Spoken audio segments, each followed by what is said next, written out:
Ma'asyiral muslimin wa zumratal mu'minin rahimakumullah.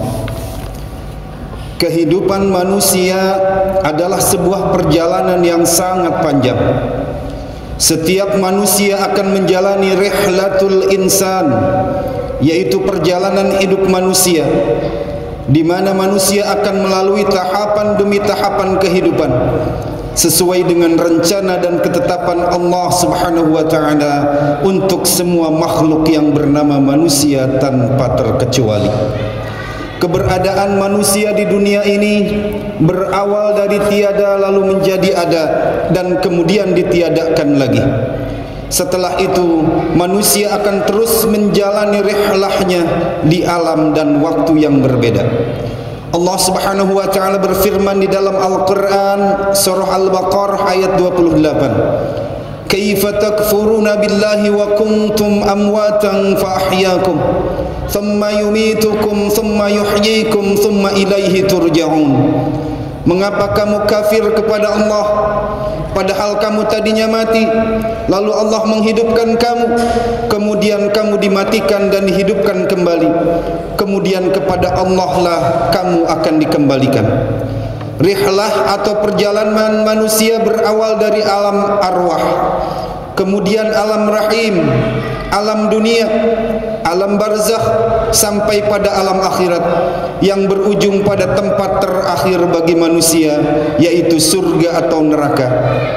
Ketika berada di alam arwah, Allah Subhanahu wa taala telah mengambil perjanjian dan kesaksian dari calon manusia, yakni ruh-ruh manusia yang berada di alam arwah. Peristiwa tersebut Allah Subhanahu wa taala abadikan di dalam Al-Qur'an surah Al-A'raf ayat 172. Wa idh akhadha rabbuka min bani adama min zuhurihim dzurriyyatahum wa ashhadahum ala anfusihim alastu bi rabbikum qalu bala shahidna an taqulu yawmal qiyamati inna kunna an hadza ghafilin. Dan ingatlah ketika Tuhanmu mengeluarkan keturunan anak-anak Adam dari sulbi mereka, dan Allah Subhanahu wa taala mengambil kesaksian terhadap jiwa mereka seraya berfirman, bukankah aku ini Tuhanmu? Mereka menjawab, betul, engkau adalah Tuhan kami, kami menjadi saksi. Kemudian Allah Subhanahu wa taala berfirman, kami lakukan yang demikian itu agar di hari kiamat kamu tidak mengatakan sesungguhnya kami adalah orang-orang yang lengah terhadap ini. Hadirin jamaah Jumaah Al-Barakah yang insya Allah dimuliakan Allah Subhanahu wa taala. Rihlah atau perjalanan pertama yang akan dilalui manusia adalah kehidupan di alam rahim. Allah Subhanahu wa taala berfirman di dalam Al-Qur'an surah Al-Hajj ayat 5. Ya ayyuhan nas in kuntum fi raibin minal ba'thi fa inna khalaqnakum min turabin thumma min nutfah thumma min 'alaqah thumma min mudghah mukhallaqatin wa ghairi mukhallaqatin linubayyana lakum wa nuqirru fil arhami ma nasha'u ila ajalin musamma. Wahai manusia, jika kamu dalam keraguan tentang kebangkitan dari kubur, maka ketahuilah sesungguhnya kami telah menjadikan kamu dari tanah, kemudian dari setetes mani, kemudian dari segumpal darah, kemudian dari segumpal daging, yang sempurna kejadiannya dan yang tidak sempurna, agar kami jelaskan kepada kamu dan kami tetapkan dalam rahim apa yang kami kehendaki sampai waktu yang sudah ditentukan.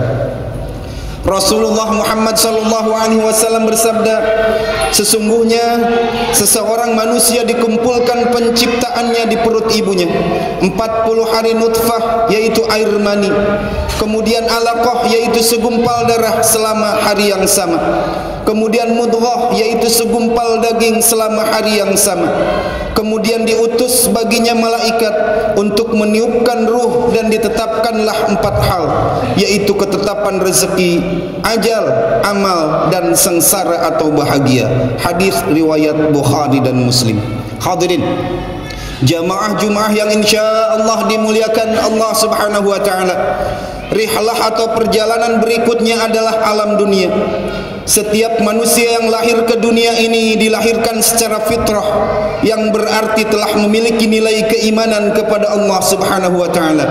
Karena roh manusia telah bersaksi bahwa Allah Subhanahu wa taala adalah Tuhan mereka. Al-Quran surah Ar-Rum ayat 30 menjelaskan, fa'aqim wajhaka lid-dini hanifa fitratallahi allati fataran nasa 'alaiha la tabdila li khalqillah dzalika ad-dinul qayyim walakinna aktsaran nasi la ya'lamun. Maka hadapkanlah wajahmu dengan lurus kepada agama Allah, tetaplah atas fitrah Allah yang telah menciptakan manusia menurut fitrah itu. Tidak ada perubahan pada fitrah Allah. Itulah agama yang lurus, tetapi kebanyakan manusia tidak mengetahui. Oleh karena manusia memiliki keterbatasan daya ingat, manusia tidak ingat lagi akan persaksian mereka ketika berada di alam arwah. Al-Quran sebagai pedoman hidup bagi umat manusia telah mengingatkan kembali kepada manusia tentang peristiwa itu. Di dalam Al-Quran surah Al-Insan ayat 1 Allah Subhanahu wa taala berfirman, hal ata 'alal insani hinum minad dahri lam yakun syai'an madhkura. Bukankah telah datang atas manusia satu waktu dari masa, sedangkan dia ketika itu belum merupakan sesuatu yang dapat disebut. Hadirin jamaah Jumat yang insyaallah dimuliakan Allah Subhanahu wa taala. Di alam dunia inilah manusia diperintahkan untuk mengabdi kepada Allah Subhanahu wa taala, dan manusia dituntut agar mampu mempersembahkan amalan terbaiknya. Alladzi khalaqal mauta wal hayata liyabluwakum ayyukum ahsanu amala wa huwal azizul ghafur.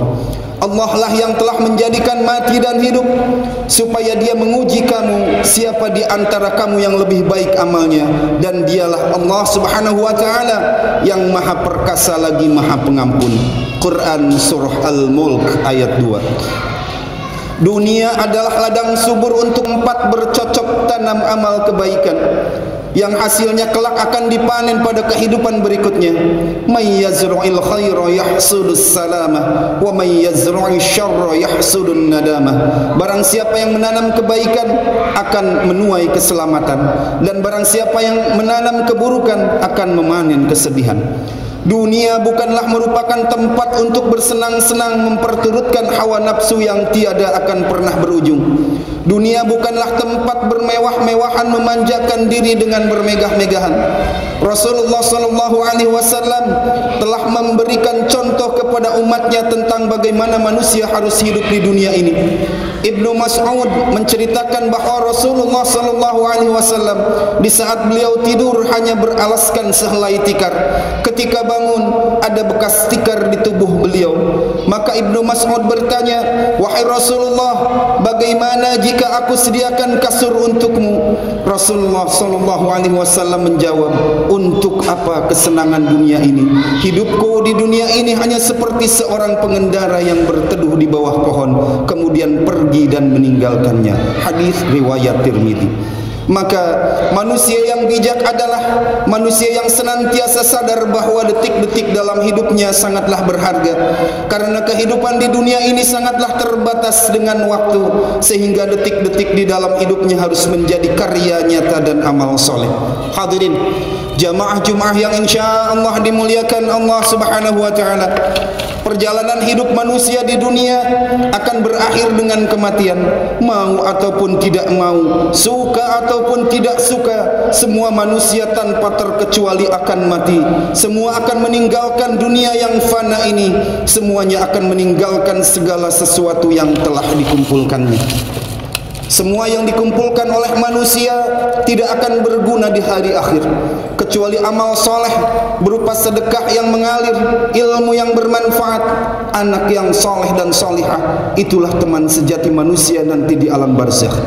Kematian bukanlah akhir kesudahan manusia, bukan pula tempat peristirahatan yang panjang, tetapi kematian adalah batas akhir dari kehidupan manusia yang pendek, yang sementara, yang melelahkan dan yang menyusahkan, untuk menuju alam akhirat yang kekal, menyenangkan dan membahagiakan. Hadirin jamaah Jumat al-Barakah yang insyaallah dimuliakan Allah Subhanahu wa taala. Rihlah atau perjalanan berikutnya adalah manusia akan memasuki alam barzakh atau alam kubur. Alam kubur adalah taman dari taman surga atau bahkan menjadi lembah dari lembah neraka.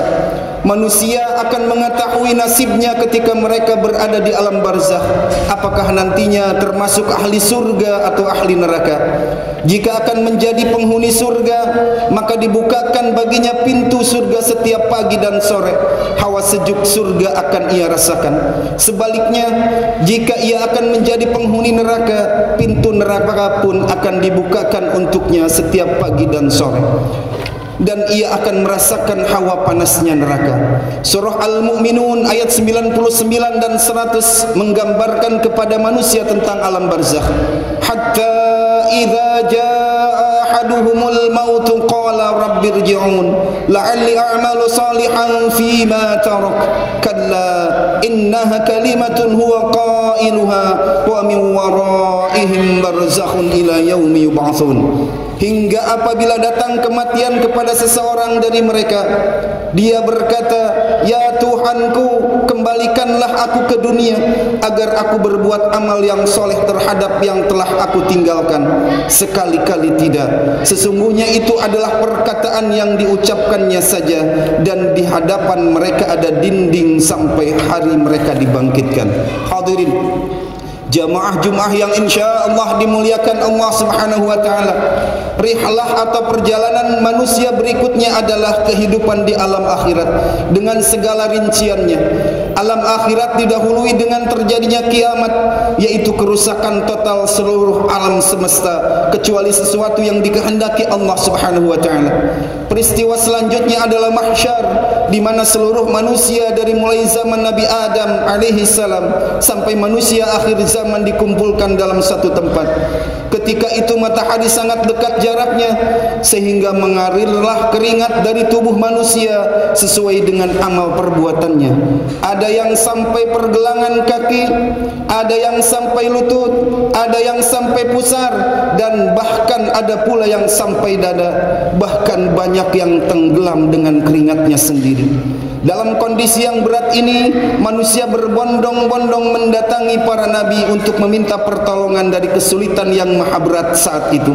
Tetapi semua nabi tidak ada yang dapat menolong. Akhirnya hanya Rasulullah Muhammad sallallahu alaihi wasallam yang dapat menolong dari kesulitan mahsyar. Kemudian Rasulullah sujud kepada Allah di bawah arsy dengan memuji-mujinya. Kemudian Allah berfirman, "Tegakkan kepalamu, mintalah niscaya dikabulkan." Kemudian Rasulullah sallallahu alaihi wasallam mengangkat kepalanya dan berkata, "Ya Rabb, umatku, umatku, umatku." Dan dikabulkanlah permohonan Nabi tersebut. Lalu selesailah mahsyar, untuk kemudian manusia akan melalui proses berikutnya. Proses berikutnya adalah hisab, yaitu perhitungan amal, dan mizan, yaitu timbangan amal bagi manusia. Di antara pertanyaan yang akan diberikan kepada manusia di hari hisab adalah, Rasulullah SAW bersabda, tidak akan melangkahkan kaki anak Adam di hari kiamat atau di hari perhitungan sehingga ditanyakan atas 5 hal. Tentang umurnya, untuk apa dihabiskan. Tentang masa mudanya, untuk apa digunakan. Tentang hartanya, dari mana mencarinya dan kemana menginfakkannya. Dan apa yang telah diamalkan dari ilmunya. Hadis riwayat Tirmidzi. Selanjutnya, manusia harus melalui sirat, yakni sebuah jembatan yang sangat mengerikan karena di bawahnya adalah neraka jahanam. Sirat ini lebih tipis dari rambut, lebih tajam dari pedang. Kemampuan manusia melewati jembatan itu sesuai dengan amalnya semasa hidup di dunia. Ada yang melewatinya dengan cepat seperti kilat, ada pula yang melewatinya seperti kecepatan angin. Tetapi banyak juga yang berjalan merangkak. Bahkan kebanyakan dari manusia terjatuh ke dalam api neraka jahanam. Hadirin jamaah Jumat al-Barakah yang insya Allah dimuliakan Allah Subhanahu wa taala. Tahapan terakhir di alam akhirat adalah sebagian manusia akan menjadi penghuni surga dan sebagian lagi akan menjadi penghuni neraka. Neraka dengan segala siksanya yang maha dahsyat diperuntukkan bagi manusia yang ingkar dan membangkang. Manusia yang masuk ke dalamnya tidak akan mati dan juga tidak akan hidup.